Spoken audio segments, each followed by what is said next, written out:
L'honorable Ntsala Mbingabakita Joseph a remis ce vendredi 14 août 2026 les clés de son bureau ainsi que les contacts de la DJIP mis à sa disposition dans le cadre de ses fonctions au président de l'Assemblée provinciale du Congo central, l'honorable Mantezo Diatezo Papi. Les clés ont été ensuite remises par le président à l'intendant général.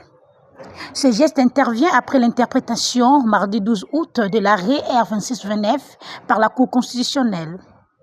Une clarification obtenue à la suite de la requête introduite par l'honorable Mantezo Diatezo Papi auprès de la Cour afin qu'elle puisse interpréter son propre arrêt qui avait suscité plusieurs incompréhensions au sein de l'Assemblée provinciale du Congo central.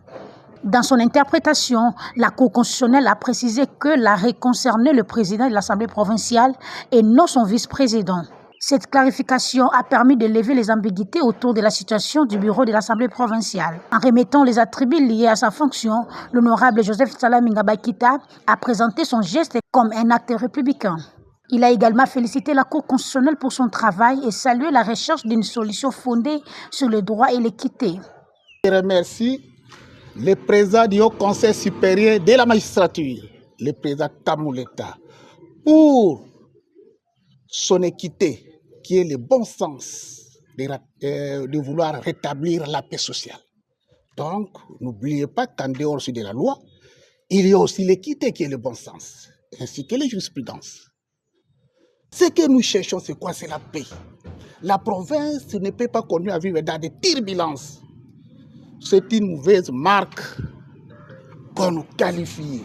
L'ancien vice-président de l'Assemblée provinciale du Congo central reste par ailleurs député provincial et entend poursuivre son mandat au sein de l'Assemblée provinciale. Pour l'honorable Mantezo Diatezo Papi, cette nouvelle étape doit permettre aux membres du bureau de reprendre leurs fonctions et de travailler ensemble.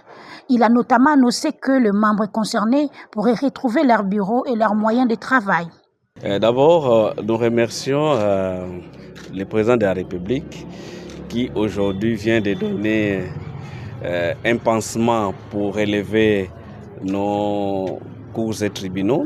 Vous savez que la Cour s'est prononcée par rapport à la requête introduite par nos soins pour interpréter son propre arrêt, l'arrêt 2629, qui a créé beaucoup d'incompréhension. Et aujourd'hui, l'opinion pouvait comprendre que la Cour s'est prononcée pour dire que l'arrêt R11 2629 ne concernait que ma personne et que par conséquent, les 4 autres membres du bureau, notamment l'honorable Kabangu, l'honorable Bilintunga, l'honorable Rachel Diazanguka et l'honorable Guilhem Panzou, sont membres du bureau à part entière qui devaient m'accompagner dans cette tâche de conduire l'Assemblée provinciale. Et par conséquent, nous avons informé le collègue Ntsalambi Joseph pour qu'il puisse revenir ici et nous donner la clé du bureau et aussi la clé de la DJIP pour permettre à ce que les collègues Kabangu reprennent son bureau et reprennent aussi sa DJIP. Et je peux vous... Les 2 responsables ont également tenu à remercier le président de la République démocratique du Congo, Félix-Antoine Tshisekedi Tshilombo, en sa qualité de magistrat suprême pour son rôle dans la recherche de la paix et de l'apaisement.